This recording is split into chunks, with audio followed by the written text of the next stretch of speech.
Hi friends, कैसे आप सब? उम्मीद है अच्छे होंगे। आज है 13 जुलाई 2023 और 13 जुलाई 2023 से जितने भी करंट अफेयर बनेंगे वो सारे यहाँ पर हम कवर करेंगे। और दोस्तों देखिए, ये जितने भी करंट अफेयर हैं वो आपके लिए एसएससी, रेलवे का ग्रुप डी हो गया या सीजीएल हो गया, स्टेशन मास्टर, एएलपी सभी में, और स्टेट एसएससी जैसे कि जेएसएससी, सीजीएल, बीएसएससी सभी में फायदेमंद है। तो आप चैनल को सब्सक्राइब कर लीजिए और डेली करंट अफेयर आप हमारा जरूर देखिए, ठीक है। और जेएसएससी सीजीएल के लिए साइंस पोर्शन का क्विज मैंने कराया है इसी चैनल पे, आप प्लेलिस्ट में जाकर देख लीजिएगा। और अभी आगे करेंगे तो भी आप जरूर देखिएगा। तो चलिए सीधे करंट अफेयर की अपने टॉपिक की ओर आज चलिए। पहला क्वेश्चन देखिए क्या है। देखिए यहाँ पे क्विज और एनालिसिस दोनों हम कराते हैं, ठीक है। तो क्विज और एनालिसिस के माध्यम से आपका करंट अफेयर इस तरह से तैयार होते रहेगा। तो चलिए टॉपिक की तरफ। पहला क्वेश्चन देखिए क्या है। अमेरिकी नेवी ने भारत के किस कंपनी के साथ अपने सीप की मरम्मत हेतु समझौता किया? सीप यानी जहाज के, ठीक है। एल जानते हैं, लार्सन एंड टोरबो कंपनी है एक भारत की बहुत बड़ी, 1938 में इसका स्थापना हुआ था एल का, ठीक है। और Mazagon dock limited, Goa shipyard या हिंदुस्तान शिपयार्ड लिमिटेड, क्या होगा उत्तर? ये एल के साथ, ठीक है। 11 जुलाई का न्यूज है और यूएस नेवी ने समझौता किया है, ठीक है। और इससे क्या होगा? Defender sector to contribute free and open Indo specific क्षेत्र, इंडिया पैसिफिक क्षेत्र में ये इससे बढ़ावा मिलेगा। और देखिए ये हुआ था मिनिस्ट्रियल 2+2 समझौता, तो उसमें भी ये लिया गया था कि रक्षा क्षेत्र में एक दूसरे को सहयोग करने की बात थी, तो उसी में के तहत ये कदम उठाया गया, ठीक है। उसी का अगला रूप है। एल का शिपयार्ड है कट्टापल्ली में, ठीक है, वहीं पे किया जाएगा मरम्मत का काम। चलिए, हैप्पी शिवरात्रि भी चल रहा है, आप सभी को सावन की हार्दिक बधाई। क्वेश्चन नंबर 2, हाल ही में ग्रेन एक शब्द समाचारों में था, चर्चा में था, यह है क्या है? फ्री ग्रेन्स स्कीम है, योजना है किसी सरकार की, या गेहूं की एक नई प्रजाति है, या अनाज पर आयोजित एक सेमिनार था, या इलेक्ट्रॉनिक डिटेक्टर है फॉर पल्सेस, यानी दाल के लिए इलेक्ट्रॉनिक डिटेक्टर है। इसका मतलब हुआ कि दाल का शुद्धिकरण, शुद्ध कितना है दाल, उसकी शुद्धता जांच करने के लिए डिटेक्टर है, ठीक है। तो क्या होगा उत्तर? यही है D, electronic detector for pulses, दाल के लिए, ठीक है। देखिए, Bhuvanesh Kumar additional secretary ministry of electronics and information technology, MeitY एक डिपार्टमेंट है, मिनिस्ट्री है, मंत्रालय है, ठीक है, भारत सरकार के। उसी ने इनोग्रेट किया था प्रोडक्शन डिजाइन सेंटर इनोग्रेट किया गया है कोलकाता में, ठीक है, ये भी आप याद रखिएगा। और उसी के ओकेजन पे, on this occasion, grain X and appearance based detection system through the machine vision technology for pulses development under the national programme on electronic and information communication technology. इस प्रोग्राम के तहत इसे लॉन्च किया गया, कौन से? National programme on electronic and information communication technology. Application in agriculture environmental, ये कहाँ पे हुआ है? न्यू दिल्ली में लॉन्च किया गया है, ठीक है। चलिए क्वेश्चन नंबर 3, हाल ही में यूएनडीपी द्वारा जारी global multi dimensional poverty index में गरीबी जनसंख्या भारत में मात्र कितनी रह गई है? बताइए कितना प्रतिशत रह गया है? 14.4%, 15.5%, 16.4% या 16.6%? कितना रह गया है? सी, 16.6% ही रह गया है, ठीक है। देखिए यूएनडीपी के द्वारा जारी किया गया है और यूनिवर्सिटी ऑफ ऑक्सफोर्ड इसमें सहायता किया है, ठीक है। और 415 million people moved out of the poverty in India. Total 415 million people हैं। 1 मिलियन में कितना होता है? 10 लाख होता है, आप याद रखिएगा। 1 मिलियन में कितना होता है? 10 लाख।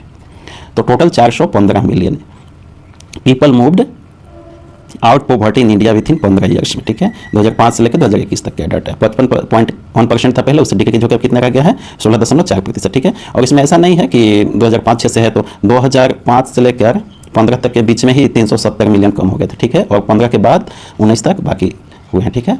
तो ऐसा नहीं है कि अभी बीजेपी सरकार में ही केवल ये कम हुए हैं। ये 370 मिलियन तो 2015 तक ही, 2005 से 15 तक में कम हो गए थे, ठीक है। ये डाटा 2005 से 21 तक का है। चले आगे, क्वेश्चन नंबर 4 देखिए।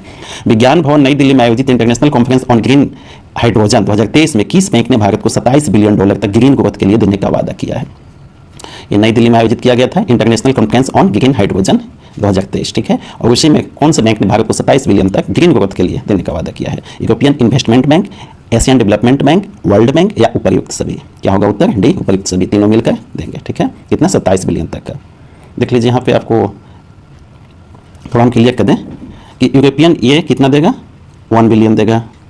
और एडीबी कितना देगा? एशियन डेवलपमेंट बैंक सबसे ज़्यादा ही देगा 25 मिलियन तक। और वर्ल्ड बैंक कितना देगा? ये 1.5 यानी 1.5 मिलियन तक, 1.5 बिलियन, सभी बिलियन में है, तो 1.5 बिलियन तक देगा। तो ये भी आप ध्यान में रखिएगा। अच्छा, इससे फायदा क्या होगा? ग्रीन ग्रोथ के लिए दे रहा है। तो देखिए, भारत टारगेट अपना रखा है, आप याद होगा 2070 तक, मैंने पहले कई बार बताया, 2070 तक भारत नेट जीरो का टारगेट रखा है। नेट जीरो का मतलब क्या हुआ कि कोई भी कार्बन उत्सर्जन से एनर्जी प्रोडक्शन नहीं होगा, ठीक है। मतलब कोयला वगैरह सब जो भी है ग्रीन एनर्जी हो जाएंगे, चाहे वो सोलर हो या हाइड्रोजन हो या वाटर हो, जो भी हो, ठीक है, लेकिन ग्रीन एनर्जी होगा। तो 2070 तक भारत का टारगेट है, तो उसी में इससे हेल्प मिलेगा भारत को अपने टारगेट अचीव करने में।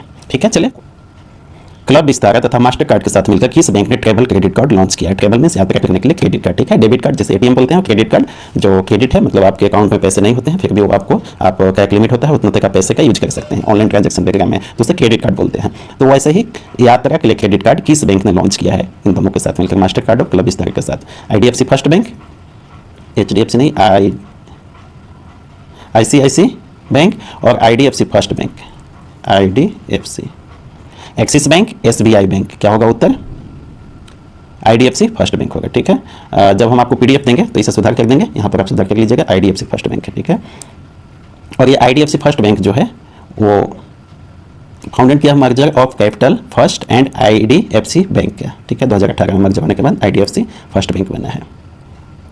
मास्टर कार्ड आप जानते हैं कि मास्टर कार्ड जो है world wide associated of banks and financial institution संस्था है। ठीक है, हाल ही में भारत ने किस देश के साथ रुपए में व्यापार करने के लिए समझौता किया? रुपए मतलब किसी भी देश से एक्सपोर्ट इंपोर्ट जब हम करते हैं तो उसमें डॉलर देना होता है। ठीक है, तो अब डॉलर की बजाय रुपए में ही व्यापार एक दूसरे में के देश में किया जाएगा। तो कौन से देश के साथ समझौता किया है बताइए?